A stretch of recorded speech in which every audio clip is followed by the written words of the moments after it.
In this video, I'm going to talk about the 5 lead generation strategies for tech startups, or really for any entrepreneurial type of startup. But this in particular formula works really well with B2B traditional tech SaaS startups. So the first thing that I always like to show is kind of this visual, because it gives us a sense of the full landscape that we're ultimately trying to build. So when we're building out lead generation, there's a lot of different channels that we can use, and oftentimes I see a lot of folks actually starting with the wrong mechanisms first, right? So what you're kind of seeing here in the visual is, ultimately, you start in the center, right? You have to start with local. And so in the context of B2C, this is oftentimes starting within your local community, right? Traditional networking, even some offline. We do a lot of work with mortgage lenders. And so in that context, networking with realtors, CPAs, financial advisors, other professionals, but really dominating your local community. In the context of a tech startup, you again want to do a similar sort of thing, but in this context, it is kind of your native relationships, right? You probably came from somewhere, you came out of an industry, you have an existing network, and you probably started to build this solution because you saw the need, right? With other folks that you're working with. That's your initial lead generation, really, is taking sort of your natural circle and introducing them to whatever your product or solution is, getting feedback, getting responsive. It's a friendly audience. Several of those people will probably buy from you. So again, starting the local within your network, and then from there, you can leverage your extended network inside of social media. This is your community. We're going to talk more about audience. This is really critical. Sort of probably at the same time, or maybe even before, because it is essentially the workhorse of a lot of this system, particularly early on, is the CRM and the email component of that system that allows you to do cold outreach and those sorts of things. And sometimes we'll talk about tools in another video, but there are some specific tools that make this easier that may be adjacent to the CRM. But ultimately, that CRM is going to compile your database, and as that database gets bigger, so you can do more marketing or expand your lead generation, that it kind of works from that center. So again, we're kind of creating a flywheel. We're just keep putting sort of concentric or larger circles out from here to encompass more the market reach that you need ultimately. So within your first kind of 100 or so, kind of that traction element, first 100 clients, is going to kind of operate within here. Unfortunately, a lot of people jump over into PPC, Google Ads, Facebook Ads, and those sorts of things, or maybe even SEO.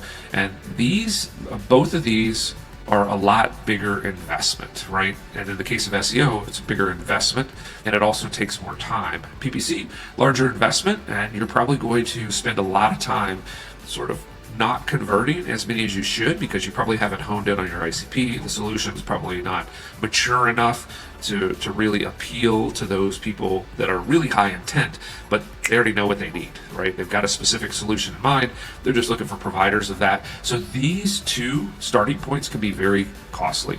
And anyway, in this video, I'm going to kind of show you how to start this part of the flywheel, and then know that ultimately you will want to bring these in, because the other thing that's interesting about this visual and that I like about it is ultimately the size of the circle shows you the percentage or the portion of your overall lead generation ultimately. So ultimately, in every case I've ever worked with, 2 to 3 years into the system, building out this lead generation flywheel, unquestionably SEO will be your largest source of leads, right? PPC right behind that, only sort of limited by the threshold of budgets and those sorts of things, because again, whether you're bootstrapping or you've been financed or invested in, you have some ceiling there, whereas SEO, you don't really have that, right? You are making an initial investment, but each piece of content has sort of a little bit of an exponential effect once it starts kicking in. But for the purposes of this 5 lead generation strategies for tech startups, we're going to kind of start in this early stage of the flywheel, which I think is probably most helpful for the people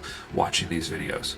Okay, so as we build out this system, the first thing, and I kind of put it up here all by itself, this is really our ultimate goal, is the audience. We are trying to build an audience, nurture an audience, leverage an audience maybe that we already have, but audience is kind of our top level sort of objective that we always need to keep in mind. The other thing that's kind of highlighted here is kind of this blue section. So lead magnets are really the conversion mechanism. So this is actually where I start. It's good to know what the 5 strategies are. You can kind of see them up here in yellow: social media, content marketing, email marketing, SEO, and partnerships. That's kind of where I start. But truly where I start is with my lead magnets. And I do a little exercise here to build out this initial set of lead magnets. And that exercise is to, one, clearly identify my ICP. And so who is that ideal customer profile? What do they look like? What's the role? What type of company are they operating in?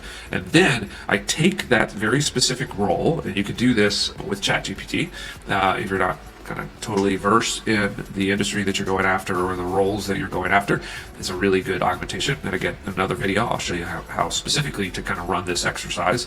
But what I do first is, again, I write down a list, literally a list of as many pain points, challenges. Now, this one's a little unique. Most people miss this. Objections that those folks, those ICPs would have to my solution, right? And it could be a variety of different things. Again, you're probably entering a market in a little bit of a different way, so they're gonna have some objections to just maybe your positioning in the market, but they also might have some objections to your solutions because it may be a little more innovative than maybe something that they've already looked at. And so it's really important to put those objections in and build them out in your lead magnets, because essentially it's helping to pre-sell that particular appointment when you get there. The other thing that's important to know about lead magnets as I'm building these out, I want to get really narrow, right? Essentially, each lead magnet should solve a very narrow problem completely. Right? And a lot of people mess this up. They go really broad, like they'll define something that is really large and broad. And instead, you're looking for very specific pain points, very specific objections. It's the lead magnet itself shouldn't be terribly large, but you want to completely give them a solution. So they could take that lead magnet, they could come in with a pain point, you would show them exactly how to fix that within the contents of that lead magnet. So that's got a little background on sort of what we're building here. But once I have those, then I'm kind of putting in place my system, right? So content marketing is I'm taking these lead magnets and I'm essentially promoting them, right, in a lot of different places. So content marketing really has 2 pieces to it, right? It's the content, and that's essentially lead magnets, right? To some degree, you might be doing some content on the website, but even just simply lead magnets and landing pages, something like ConvertKit or again, we're not going to necessarily go too deep into tools here, but that's really all you need to start your initial traction, right? Write out 5 or 6 different lead magnets, keeping this in mind, create some landing pages, and then we're just going to go out to our social media channels where we're already actively participating or have some presence or have some audience. There's no reason to try to create something from scratch. Just leverage what you already have. LinkedIn, again, for most B2B or tech startups, that's probably going to be your first stop, right? LinkedIn, maybe to some degree Twitter, but wherever you natively have just a little bit of audience, you want to go out into that social media platform and you want to present and promote your content, right? And that's essentially these lead magnets. So this is going to be your initial sort of traction. The other piece that you can do is email marketing. And there are a couple of components to email marketing. The one that we're going to kind of focus on here is cold outreach. Now, when we talk about cold outreach, again, people a lot of times leap immediately towards like building a list or using some tool to get a list like Apollo or ListKit or something like that. And again, we're going to do that, but your sort of first endeavor here is to assemble that natural network. So the people that are already in your contacts list that you've already talked to before. And again, you can approach them in a variety of different ways. If you think they potentially are your ICP and would benefit from the solution, you can create cold outreach that's sort of that direct, the type of cold outreach that you're going to use against that ICP list that you'll build later that are just totally cold. But this is a nice way to sort of, one, warm up your email with friendlies, and then also start to present the solution in such a way that you can get some more responsive feedback, right? Those are friends, people you worked with before, they trust you, so they're going to give you some honest feedback. The other component of that is just, again, people that are either mentors or could give you objective feedback that maybe aren't your ICP. Go ahead, email them as well, right? So that's the start of your cold outreach. And then ultimately, you're going to turn this piece of the system into true cold outreach, where you're going to build that list, you're going to source that list, and then you're going to use kind of that similar tested format and sequences to continue to push out to cold outreach. And then sort of your first conversion mechanism for both content marketing and social media and email is this lead magnet. So again, you're pushing them something valuable whether that email says, hey, I'd like to send you this thing that I just did, or directly using the link sometimes. There's all kinds of debate over that. Ultimately, what you're doing is you're pushing them to this lead magnet, because it's really hard to push them straight to an appointment, right? Particularly as you get into cold. They don't know you. They don't know what the solution is. They don't trust you yet. Lead magnet can be that value proposition. It feels rich with value, and then they start to kind of understand you, maybe even follow you and pay attention. We're going to talk about again what kind of some next steps to the lead magnet can be, but that will warm you up, and you'll have sort of greater success overall with that list. But by not trying to push them straight to a scheduled appointment, right? We're going to do some sort of sales funnel activity to move them forward. The other piece that you should start to work on, and this could be essentially related to this, is similar type of content. The only difference is that you're going to do a little bit of keyword research to position these pain points, challenges, and objections. I can guarantee you that people are searching for that same content, and you're going to do some keyword research just so that you can essentially position this content on the web in a way that there's a higher probability of it, one, being found, because you're using the type of keywords, you're maybe manipulating the content a little bit to emphasize those keywords, and then looking for opportunities where there is a lot of demand but not as much competition to try to get that content actually ranking on your website. So again, you become that trusted value partner who's giving out solutions that, again, can fully solve a problem without even your product. But people are sometimes afraid to do that, but most people they're experts in whatever they have. They don't need to or want to be an expert in whatever your solution is, right?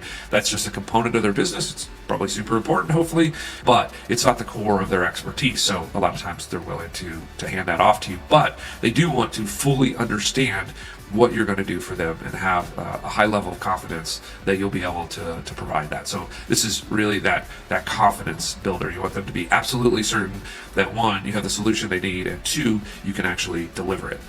And then the last of these components is partnerships. I think a lot of times people get confused here or kind of go down the wrong path. There is the context of partnerships where, hey, you might have an adjacent type of solution where, hey, they should recommend, they're going to buy this from this solution provider. I want to create a partnership where I say, hey, I give you, some sort of incentive to recommend my solution as well, as maybe a value add or something that would help them as well.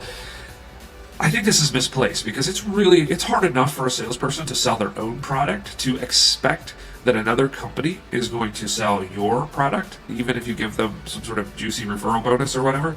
So I think that's a misplaced place to start for partnerships. Again, there are some situations where affiliates and stuff like that make sense, but I think generally partnerships should be redefined, especially in this initial phase. And those partnerships should really be focused on, again, attracting and grabbing and siphoning off audience from other people that already have large audiences, right? So that means getting on webinars with, again, this is where complementary solutions can make a lot of sense.